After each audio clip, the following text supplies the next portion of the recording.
आता आपल्याला काय बघायचं आहे, राष्ट्रीय उत्पन्न. राष्ट्रीय उत्पन्न हा स्थूल अर्थशास्त्राचा महत्त्वाचा अभ्यास विषय आहे.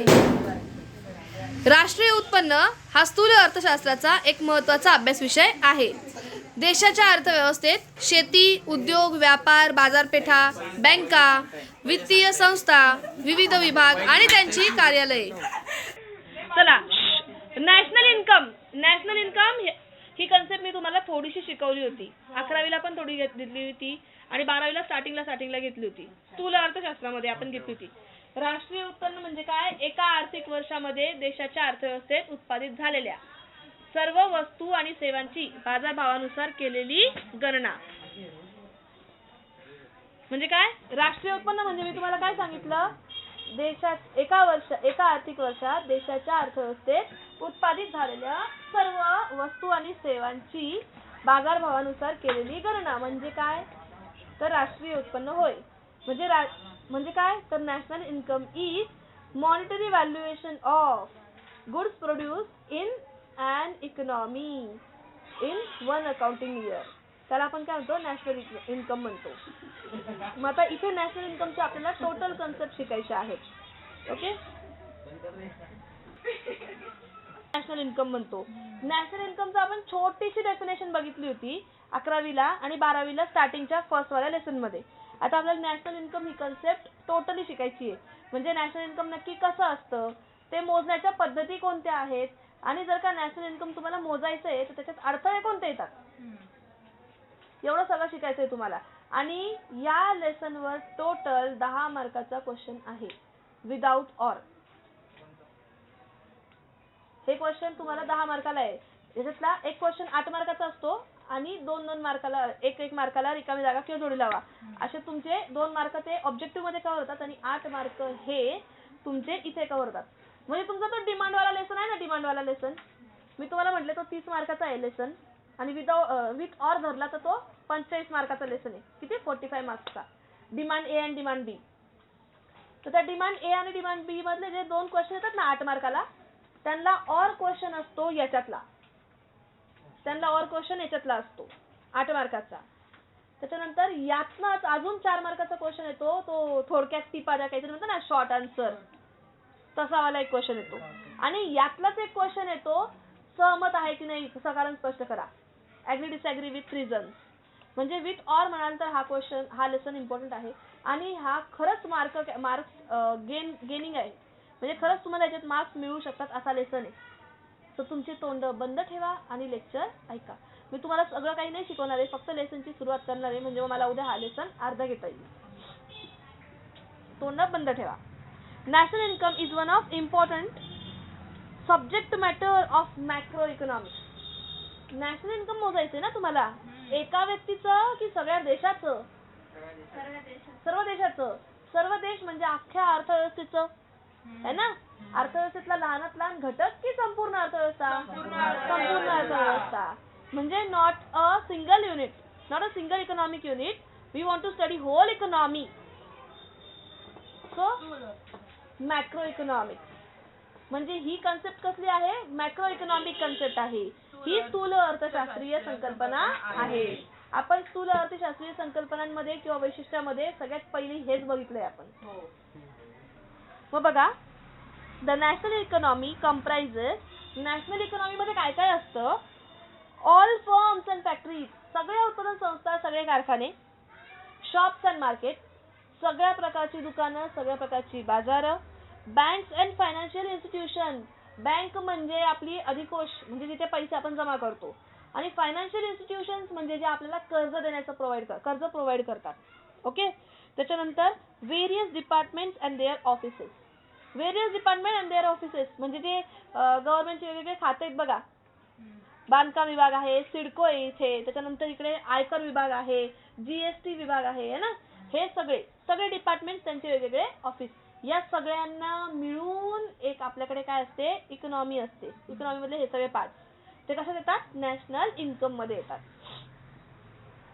मग बघा पुढे काय? ETC, national income is a composite major. National income हे काय आहे? कंपोजिट मेजर आहे. देशाची प्रगती झाली की नाही झाली कैसे समजेगा. कंपोजिट मेजर सगळ्यांचं मिश्रण आहे. आपल्या देशाची जर का तुम्हाला प्रगती मोजायची असेल तर सगळ्यांच्या इन्कमचं मिश्रण हे काय आहे, नॅशनल इन्कम आहे. Of all economic activities such as production, distribution, exchange and consumption. ये किधर तो भी सीखा था हम लोगों ने. 11वीला शिकले तर तुम्ही पहिला लेसन मॅक्रो इकॉनॉमिक कन्सेप्ट, स्थूल अर्थशास्त्राच्या संकल्पना. त्याच्यात सगळ्यात शेवटचा होता आर्थिक क्रिया, इकॉनॉमिक ऍक्टिव्हिटी. त्याच्यामध्ये 4 होते, तेच होते 4. काय काय होतं त्याच्यात. सगळ्यात पहिलं उत्पादन होतं, वितरण होतं, उपभोग होता आणि उत्पादन, वितरण, व्यवहारला काय म्हटलं होतं त्यांनी, एक्सचेंजला काय व्यवहारच म्हटलं होतं वाटतं, विनिमय, आणि लास्टला काय होता, कन्झम्पशन होता म्हणजे उपभोग. त्या 4 कन्सेप्ट त्याला बघा 11वीचा सिलेबस इथे आलाय आपल्याला. तर ते म्हणताय की नॅशनल इन्कम कसं येतं, तर national income is composite major. हे कंपोजिशन आहे कशाचं, तर या 4 गोष्टींचं. कोणत्या 4 गोष्टी, तर प्रोडक्शन, डिस्ट्रीब्युशन, एक्सचेंज, कन्झम्पशन. वस्तू उत्पादन करणं, तिला वितरित करणं, मग आपण जाऊन विकत घेऊन येतो, विनिमय करणं, आणि मग ती घरी आल्यावर वापरणं, उपभोग घेणं. या सगळ्या गोष्टींचं कंपोजिट मेजर आहे. या सगळ्या इकॉनॉमिक ऍक्टिव्हिटीजचं कंपोजिट मेजर आहे. एकत्रितरित्या आपण सांगू शकतो नॅशनल इन्कम म्हणजे काय, तर हे कशामुळे, या 4 गोष्टींचं एकत्रीकरण सांगतो आपण.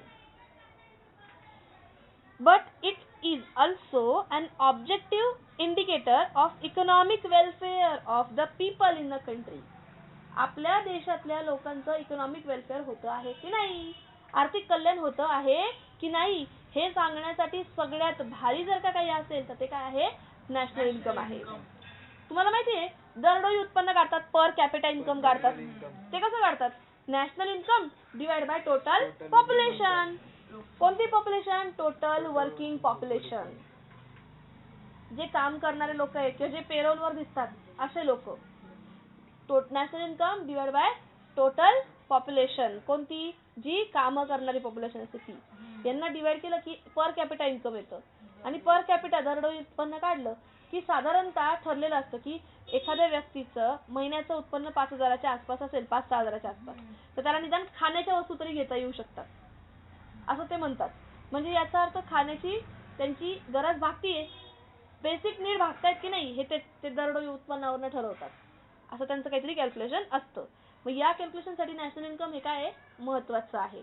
हे काय आहे, बेसिक इंडिकेटर आहे. कशासाठी, तर आपल्या कंट्रीतल्या लोकांचं वेलफेअर होतं आहे की नाही हे बघण्यासाठी मेन इंडिकेटर आहे, दर्शवणारी एक मेन गोष्ट आहे.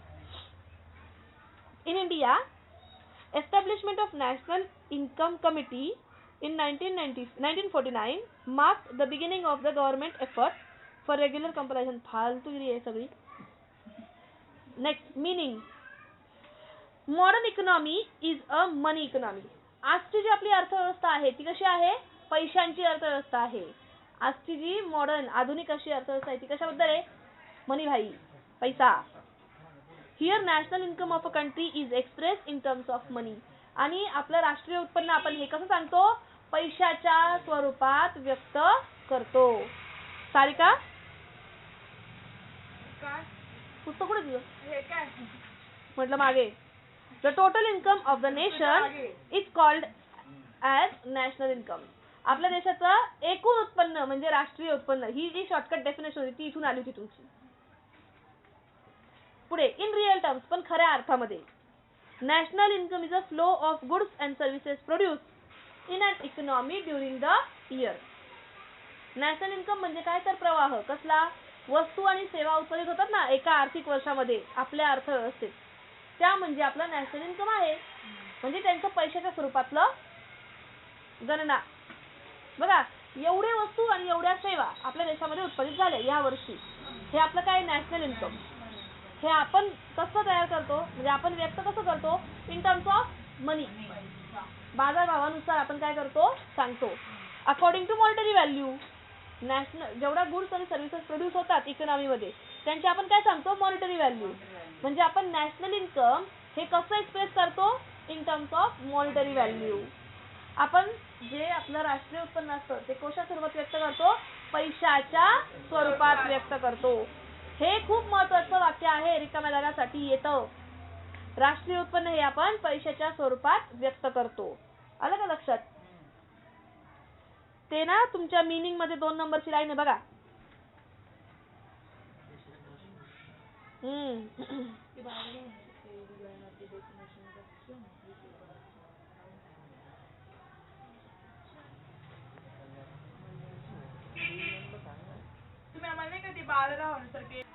मग आपण या लेसन मध्ये काय काय शिकणार, तर सगळ्यात पहिले आपण या लेसन मध्ये एक डेफिनेशन पाठ करणार.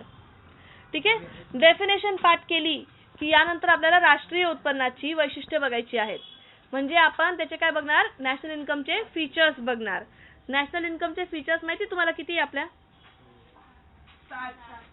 नॅशनल इन्कमचे फीचर्स आहेत 7. आपण ते नॅशनल इन्कमचे फीचर्स बघितल्यानंतर आपल्याला अजून एक गोष्ट बघायची आहे. तुम्हाला आठवतं का आपण असं शिकलो होतो, भूमी, श्रम, भांडवल, संयोजक, है ना? त्याच्यानंतर या लोकांना कोणता मोबदला मिळतो हे पण आपण शिकलो होतो, है ना?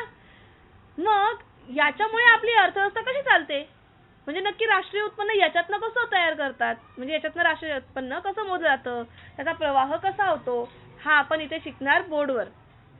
ओके, त्याच्यानंतर आपण शिकणार याच्यामध्ये त्याला म्हणतो चक्रीय प्रवाह. त्याच्यानंतर आपण यात शिकणार राष्ट्रीय उत्पन्नाच्या संकल्पना. आता संकल्पना म्हणजे काय, तर थोडक्यात नाही का, बघा देशांतर्गत उत्पन्न असतं, देशाच्या बाहेर पण व्यवहार करतो आपण, आंतरराष्ट्रीय, देशातले व्यवहार, देशाच्या बाहेरचे व्यवहार, निव्वळ व्यवहार, असे सगळे आपण काय बघणार. म्हणजे पहिले आपण आपल्या देशात किती वस्तू विकतो त्या. ओके, म्हणजे याला आपण देशांतर्गत म्हणू, म्हणजे आपला नॅशनल मार्केट किंवा नॅशनल इन्कम.